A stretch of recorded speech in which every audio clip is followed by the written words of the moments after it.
E drept aici. Aha. Uite-l. Hai cu o gață spate asta. Așa, luat-o. Lasă. Că mă Merg dincolo de ea. Hai, dă-l afară. Ua!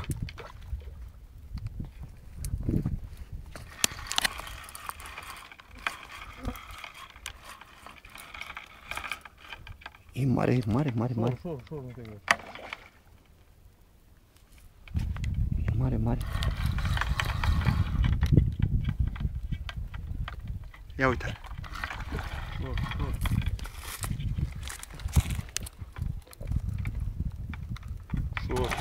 Șor. A, da cu aia,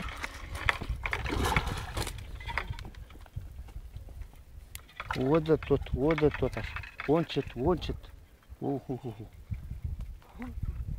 Așa până. Panacodat.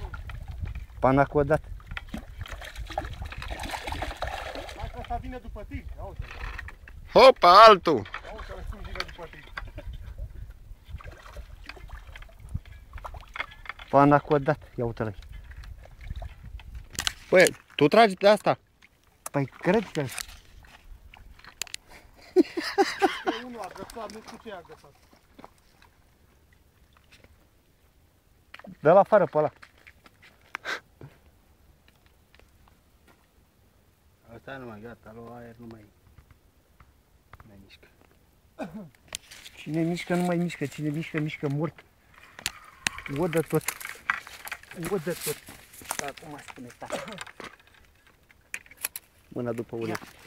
Ia de aici. Asta trece după ailaltă. Ține-l sus, bagă-ne în gură. Nu.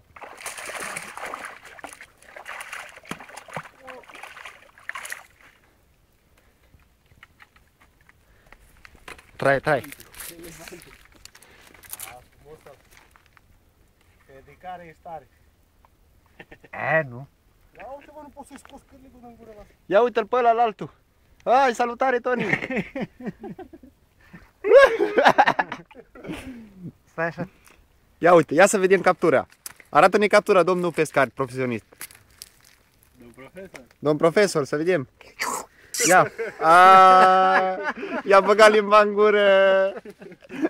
Ia uite Grigorica aici. Ia uite. Ăștia-s pescari de meserie, tată. Embalse de puta madre. Are balta